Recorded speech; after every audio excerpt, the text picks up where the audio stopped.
Alright, today is the day kung saan ay i-review po natin yung ating ginagamit na dashcam dito sa ating kotse, which is ito po ay almost 5 months ng ginagamit natin. Mag-isang taon na nga siya. So bibigyan natin siya ng honest review dito sa dashcam na to kung na natin patagalin. Ito ho ay walang iba kundi ang DD5 Z60 3-channel set.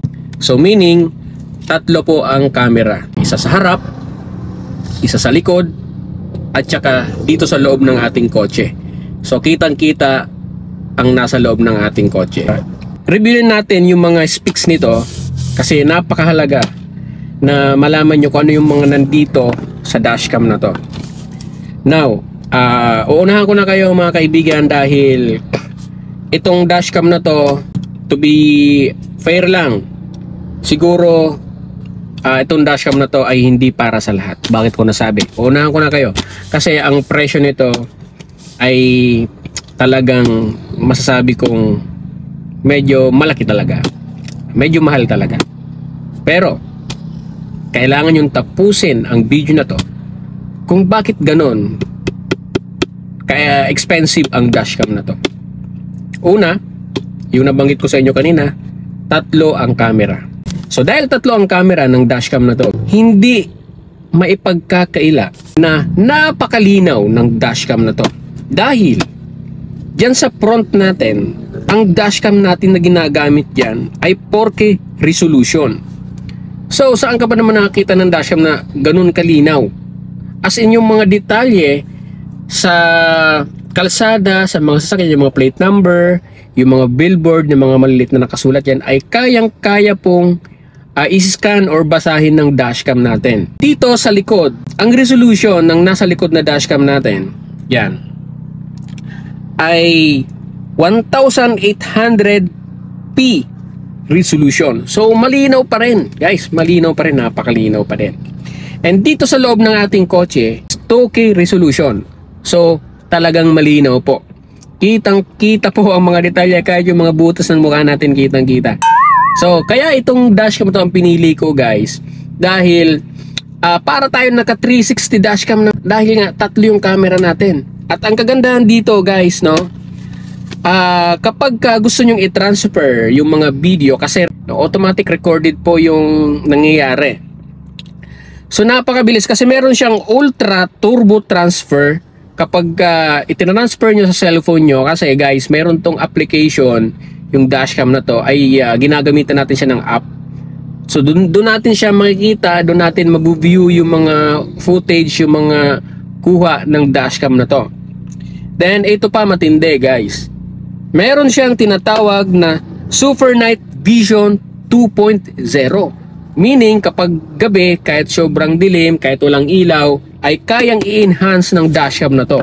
So kaya pa rin makita, mabasa kung ano yung mga detalye dyan na nakikita natin dyan sa harapan. Ito pa matindi, guys, sobrang init ngayon, napakainit. So yung init ngayon, sa panahon ngayon, hindi normal sa isang dashcam na kapag ipinarking mo sa isang tirik na araw, sa isang sobrang init, yung ibang dashcam, guys, nalulusaw, nag-overheat, nasusunog. So dahil itong dashcam na to ay meron tong super capacitor na baterya. Meaning kahit sobrang init pa yan, hindi masusunog or hindi mag-overheat ang dashcam na to. Tested na yan, kaya nga ito nire-review natin after several months, no? After 5 months, mag-iisang taon na nga siya. So nire-review natin para ma-i-share ko sa inyo. At ito pa matindi, meron siyang AOV, Low Energy Parking Monitoring. Meaning kapag nag-parking ka sa isang lugar, iniwanan mo yung kotse mo, so naka-monitored pa rin siya, recorded pa rin siya, at hindi siya basta-basta nakaka-drain ng baterya. Yan ang kagandahan sa dashcam na to, guys. So take note, recorded yan sa harap, sa loob, at saka sa likod.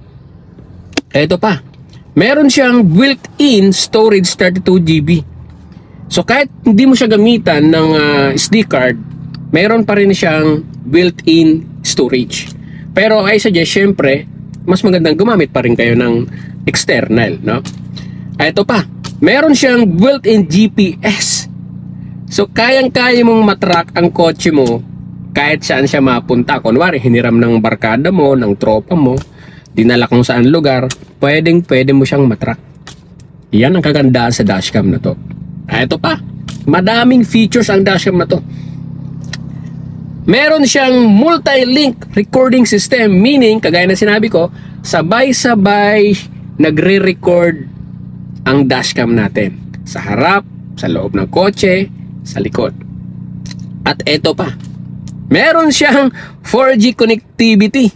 Meaning, itong 4G connectivity na to, kunwari nakaparking ka, malayo ka, kahit nasa ibang bansa ka, kahit nasa ang lugar ka, kayang-kaya mong makita kung anong nangyayari sa kotse mo. Live yan, ha? Kasi nga, via 4G connectivity, kaya mong makita kung anong nangyayari sa sasakyan mo. Yun ang kagandahan sa dashcam na to. And syempre, ipapakita ko sa inyo guys, no? Kung nasaan yan mga yan. Ito yan syempre. Ayan. Sa mga hindi nakapanood nung mga pag-install natin ito, ito yung sa loob na dashcam natin. So 2K resolution yan. Kitang-kita guys dito sa loob ng kotse natin. Kita yan dito. Ayan. Ito naman yung sa harap. Ayan. So, makikita nyo dyan. Ayan o. Yan. So, recorded yan, guys. Recorded yan.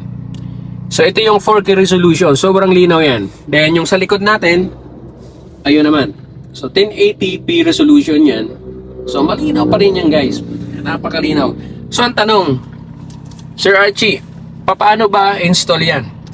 Well, napakasimple lang, guys. Napakasimpleng-simple lang. Kung mapapansin nyo, dito ko lang yan inilusot. Yan, sa ilalim dito. Yan. Tapos direkta dito. Yan. Sinusungkit ko lang yan. Sinungkit ko lang yan. Sinukso ko lang yung mga wirings dyan. Yan. So, ang kagandahan nito guys, ang gamit natin kasi dito ay hindi, yung power supply niya, hindi directly dito. Kundi, ano siya. Yan. So, dyan natin i-connect yung source ng power para sa dashcam natin. Yan. Pero optional siya, optional. So pwede siyang kumuha dito ng power, may wire yan dito. Kung yun ang gusto nyo, pwede naman. Pero ako kasi, separate purchase ko na lang yun. Yung cable dito na which is sumusuporta dyan, source ng power, dito ko kinuha sa OBD. Yan, OBD port yan. Buti na lang naalala ko. OBD port. Yan, sana nakikita nyo. So plug and play lang yan. Napakadali lang yan. Kaya ang masasabi ko dito, kaya ko tong i-rate, no, honest review, i-rate ko to ng 10. Guys, 10. Bakit? So, sa almost 5 months kong ginagamit to, wala akong na-experience dito na kung anong problema. Napakabilis, guys, napakabilis i-download ng mga video, ang linaw, kitang-kita yung mga detalye sa sasakyan, plate number, sa paligid natin, yung mga nakasulat dyan. Kitang-kita talaga. At sa gabi, kagaya ng sinabi ko, yung mga features nito, nandito na lahat. Guys, worth it ang price nito. No? Worth it. Para sa akin, guys, hindi nga to mahal. No? Kasi para dun sa mga naghahanap ng murang dashcam, well, marami namang talagang mga dashcam dyan, napakadami. May mga 1,000, may mga 500 nga. No? So, option nyo yun. Kaya lang, guys, huwag kayong mag-expect dun sa mga mumurahing dashcam na tatagal. Lalo na sa panahon natin ngayon, sobrang init. Pero kung gusto mong pangmatagalan talaga, guys, pangmatagalan, talagang tested na, magdi-DPI kayo. Yan, C60, 3 channel set, 3 na camera. Di na kayo mag-upgrade kasi upgraded na to, guys. Upgraded na to, eto na. Kaya huwag kayong manghinayang dahil ang dashcam ay makakatulong yan sa security ng inyong sasakyan, lalong-lalo na sa parking, guys, or kung habang nagdadrive kayo. So recorded, may ebidensya kayong magagamit. Yun ang kagandahan sa dashcam na nakakabit sa ating kotse. Kaya mag-invest kayo, guys. Mag-invest kayo doon na. Mag-invest din lang din naman kayo ng dashcam doon na sa pinakamaganda. DD-PI C60. That's it.